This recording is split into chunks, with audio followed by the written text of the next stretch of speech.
just in.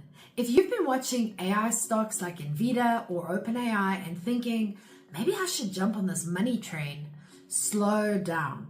That train is expensive, overcrowded, and possibly heading off a cliff.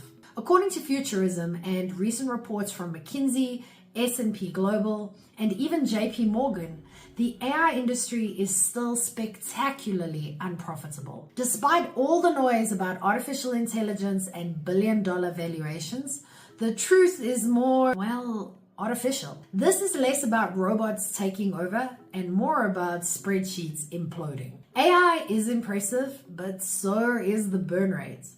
The tech itself, sure, it's cool. You can generate poems, write code, maybe even replace your intern. But behind the curtain, there's a serious cash fire going on.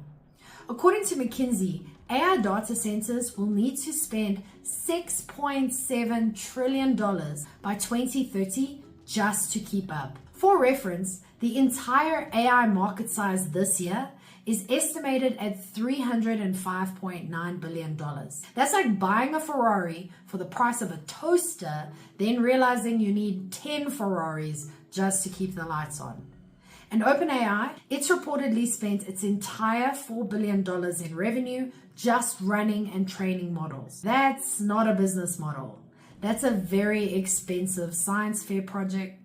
Here's what happens when the hype wears off. Turns out reality is a bit grumpy. The GPT-5 launch, remember that? Well, it flopped. Early adopters are bailing, and some of the biggest companies are rethinking their AI enthusiasm. S&P Global found that 42% of companies that invested in AI have now shut those projects down. That's not a small pivot, that's a hard U-turn with hazard lights flashing. And it's not just obscure businesses. JP Morgan's CIO, Lori Beer, said she's shutting down things left and right. Hundreds of AI projects are getting cancelled. No regrets.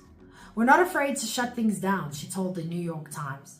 We think it's a smart thing. When JP Morgan starts pulling the plug, it's worth asking, is this really the future or just another expensive distraction? Turns out regrets is the new trend. Asana's May 2025 report showed that nearly 1 in 3 companies regretted buying into AI last year. That's the business equivalent of spending thousands on a fancy treadmill that now holds your laundry. This doesn't mean AI is useless, but it does mean that it's not a shortcut, especially not for small businesses with limited budgets and actual problems to solve.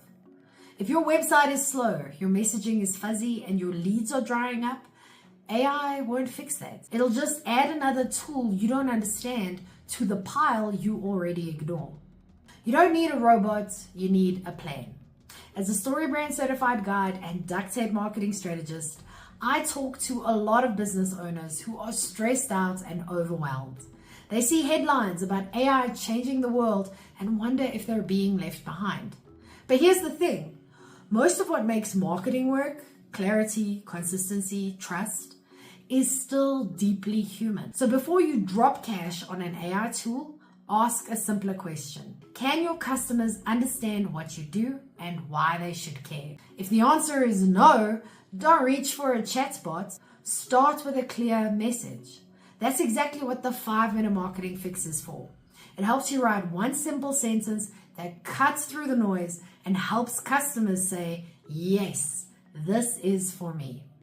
You can download it for free in the description below or go to strategicmarketingtribe.com/fix. But what about you? What's one tech tool you spent money on and instantly regretted? I'll go first.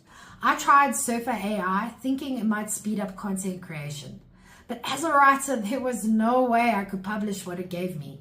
It was so generic, fixing it would have taken longer than just writing it properly from scratch, like I do now. What tool do you regret?